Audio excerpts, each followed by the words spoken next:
আসসালামু আলাইকুম রহমতুল্লাহ। সুপ্রিয় দর্শক, ঈদের আগের রাতের এমন আমল যা করলে আল্লাহ আপনার জীবন বদলে দেবেন। সুপ্রিয় দর্শক, আজকের এই রাত হয়তো তোমার জীবনের সবচেয়ে গুরুত্বপূর্ণ রাত। একটা প্রশ্ন করি, তুমি কি নিশ্চিত আগামী রমজান তুমি বেঁচে থাকবে? হয়তো এটা তোমার শেষ রমজান, হয়তো এই রাতই তোমার গুনাহ মাফের শেষ সুযোগ। মানুষ আজ ব্যস্ত শপিংয়ে, কিন্তু কিছু মানুষ আছে যারা আজ কাঁদছে, আল্লাহর কাছে ক্ষমা চাইছে। তুমি কোন দলে? আজকের এই চাঁদ রাত যদি তুমি চাও, তাহলে আল্লাহ তোমার ভাগ্য বদলে দিতে পারেন। তাই ভিডিওটা শেষ পর্যন্ত দেখো, কারণ আজ আমি তোমাকে এমন কিছু আমল বলবো যেগুলো করলে আল্লাহ সবচেয়ে বেশি খুশি হন। সুপ্রিয় দর্শক, রমজান চলে যাচ্ছে। এই মাসে তুমি কত নামাজ পড়েছ, কত দোয়া করেছ, সব কিছু আজ শেষের পথে। তোমার কাছে আমার একটি প্রশ্ন, তোমার আমলগুলো কি কবুল হয়েছে? আমরা জানি না। এই কারণে সাহাবারা রমজানে শেষে কাঁদতেন, 6 মাস পর্যন্ত দোয়া করতেন, হে আল্লাহ, আমাদের রমজান কবুল করো। আজকের রাত এই দোয়া করার রাত। সুপ্রিয় দর্শক, চোখ বন্ধ করো, বলতে থাকো, আস্তাগফিরুল্লাহ, আস্তাগফিরুল্লাহ, আস্তাগফিরুল্লাহ। তুমি যত গুনাহ করেছো সব মনে করো আর আল্লাহর কাছে কাঁদো। হয়তো আজই আল্লাহ তোমাকে মাফ করে দিবেন। আমার প্রাণপ্রিয় দর্শক, পড়ো আল্লাহু আকবার, আল্লাহু আকবার, আল্লাহু আকবার, লা ইলাহা ইল্লাল্লাহু, আল্লাহু আকবার, আল্লাহু আকবার, ওয়ালিল্লাহিল হামদ। সুপ্রিয় দর্শক, এই শব্দগুলোতে ভরে দাও তোমার রাত। নবী করিম সাল্লাল্লাহু আলাইহি ওয়াসাল্লামের উপর দুরূদ পড়ো, আল্লাহুম্মা সাল্লি আলা মুহাম্মদ। তুমি যত দুরূদ পড়বে, আল্লাহ তোমার উপর তত রহমত বর্ষণ করবেন। সুপ্রিয় দর্শক, আল্লাহর কাছে এইভাবে দোয়া করতে হবে, হে আল্লাহ, আমার রোজা কবুল করো, আমার সব গুনাহ মাফ করে দাও, আমার বাবা মাকে জান্নাত দাও, আমার জীবন সহজ করে দাও, হে আল্লাহ, আমাকে তোমার প্রিয় বান্দা বানিয়ে দাও। সুপ্রিয় দর্শক, তুমি কি জানো জাহান্নামের আগুন কত ভয়ঙ্কর? একদিন সবাইকে একাই দাঁড়াতে হবে আল্লাহর সামনে। আর যদি তুমি ফিরে আসো, আল্লাহ তোমাকে গ্রহণ করবেন। কিন্তু যদি আজও তুমি গাফিল থাকো, এই রাতটা চলে যায়, হয়তো আর কখনো সুযোগ পাবে না। তাই এইভাবে দোয়া করতে হবে, হে আল্লাহ, আমরা দুর্বল, আমরা গুনাহগার, তুমি আমাদের মাফ করে দাও, আমাদের এই রমজান কবুল করো, আমাদের জাহান্নাম থেকে বাঁচাও, আমাদের জান্নাত দান করো। যদি আজকের এই ভিডিও তোমার হৃদয় ছুঁয়ে যায়, তাহলে আজ রাতই বদলে যাও। সুপ্রিয় দর্শক, 29শে রমজানের গুরুত্বপূর্ণ একটি আমলের মধ্যে অন্যতম আমল হলো সূরা রহমান। সূরা রহমান অত্যন্ত গুরুত্বপূর্ণ আমল। সূরা রহমান আপনি কেন আমল করবেন? আগে আমরা জেনে নিই সূরা রহমানের বিষয়গুলো।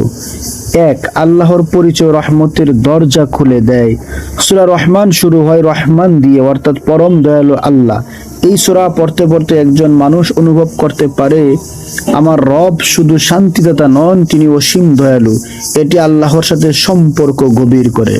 সুপ্রিয় দর্শক, সূরা রহমানের দ্বিতীয় যে বৈশিষ্ট্য হলো, প্রতিটি আয়াত হৃদয়ে কৃতজ্ঞতার ঝড় তুলে। বারবার ফাবি আইজি আলা রাব্বিকুমা তুকাজ্জিবান আয়াতটি মানুষকে নাড়িয়ে দেয়। তুমি শ্বাস নিচ্ছ, এটাও নিয়ামত। তুমি দেখতে পাচ্ছ, এটাও নিয়ামত। তুমি মুসলিম, এটাও সবচেয়ে বড় নিয়ামত। এই সূরা মানুষকে অভিযোগকারী থেকে কৃতজ্ঞ বানায়। সুপ্রিয় দর্শক, সূরা রহমানের অন্যতম ফজিলত হলো অন্তরের কঠোরতা গলিয়ে দেয়। যাদের হৃদয় কঠিন হয়ে গেছে, গুনাহে ডুবে আছে, এই সূরা তাদের অন্তরের নরম ভাব তৈরি করে।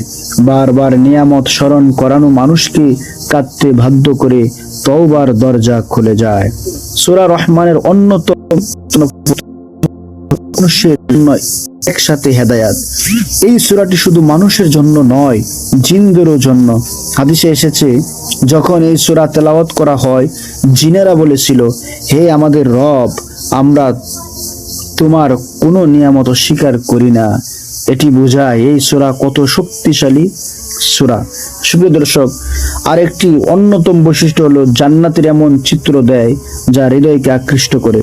এই সূরায় জান্নাতের এমন বর্ণনা আছে, বাগান, প্রবাহমান নদী, ফল ফলাদি, সুন্দর সঙ্গী।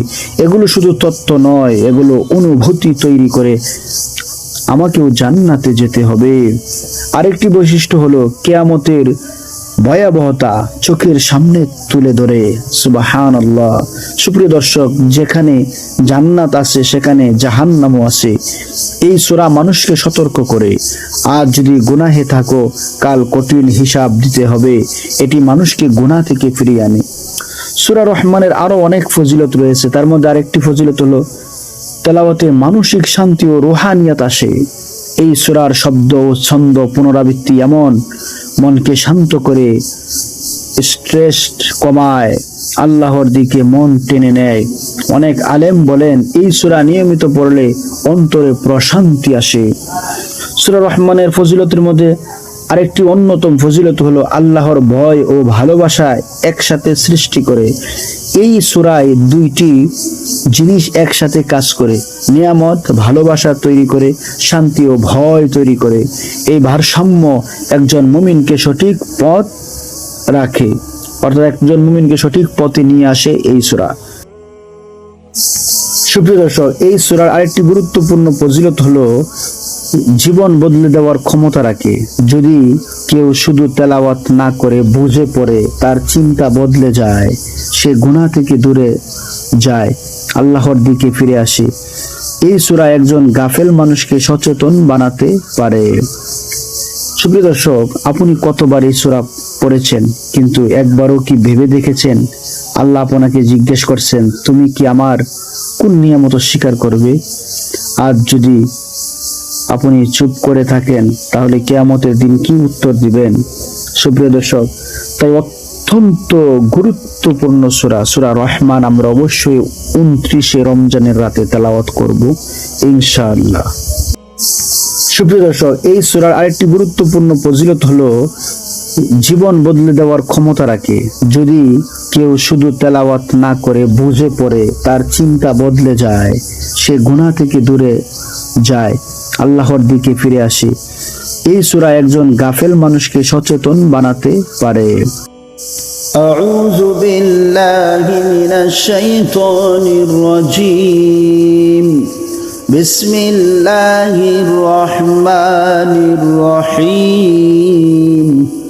আর-রহমান আল্লামাল কুরআন خلق الإنسان علمه البيان الشمس والقمر بحسبان والنجم والشجر يسجدان والسماء رفعها ووضع الميزان ألا تطغوا في الميزان وأقيموا الوزن بالقسط ولا تخسروا الميزان والأرض وضعها للأنام فيها فاكهة والنخل ذات الأكمام والحب ذو العصف والريحان فبأي آلاء ربكما تكذبان خلق الإنسان من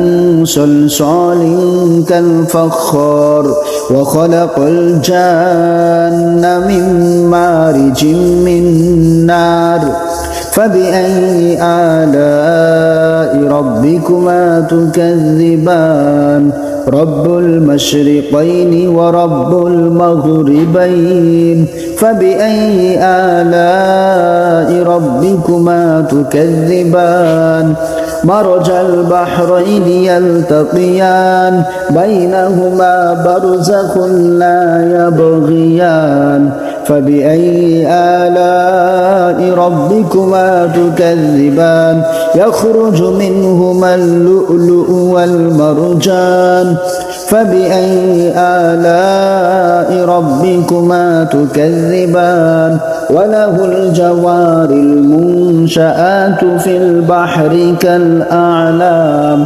فبأي آلاء ربكما تكذبان كل من عليها فان ويبقى وجه ربك ذو الجلال والإكرام فبأي آلاء ربكما تكذبان يسأله من في السماوات والأرض كل يوم هو في شأن فبأي آلاء ربكما تكذبان سنفرغ لكم أيها الثقلان فبأي آلاء ربكما تكذبان يا معشر الجن والإنس إن استطعتم أن تنفذوا من أقطار السماوات والأرض فانفذوا لا تنفذون إلا بسلطان فبأي آلاء ربكما تكذبان يرسل عليكما شواظ من نار ونحاس فلا تنتصران فبأي آلاء ربكما تكذبان فإذا انشقت السماء فكانت وردة كالدهان فبأي آلاء ربكما تكذبان فيومئذ لا يسأل عن ذنبه إنس ولا جان فبأي آلاء ربكما تكذبان يعرف المجرمون بسيماهم فيؤخذ بالنواصي والأقدام فبأي آلاء ربكما تكذبان هذه جهنم التي يكذب بها المجرمون يطوفون بينها وبين حميم آن فبأي آلاء ربكما تكذبان ولمن خاف مقام ربه جنتان فبأي آلاء ربكما تكذبان ذواتا أفنان فبأي آلاء ربكما تكذبان فيهما عينان تجريان فبأي آلاء ربكما تكذبان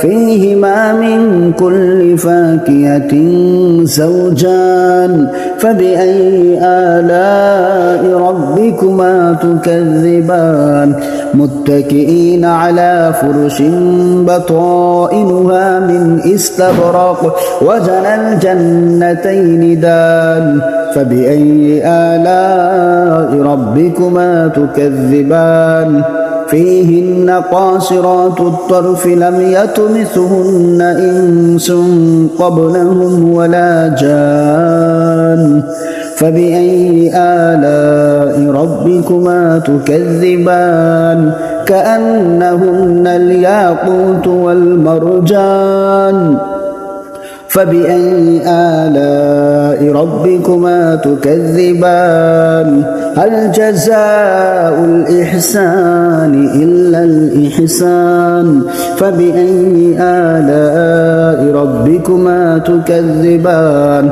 ومن دونهما جنتان فبأي آلاء ربكما تكذبان مدهامتان فبأي آلاء ربكما تكذبان فيهما عينان نضاختان فبأي آلاء ربكما تكذبان فيهما فاكهة ونخل ورمان فبأي آلاء ربكما تكذبان فيهن خيرات حسان فبأي آلاء ربكما تكذبان حور مقصورات في الخيام فبأي آلاء ربكما تكذبان لم يطمثهن إنس قبلهم ولا جان فبأي آلاء ربكما تكذبان متكئين على رفرف خضر وعبقري حسان فبأي آلاء ربكما تكذبان تبارك اسم ربك ذي الجلال والإكرام صدق الله العظيم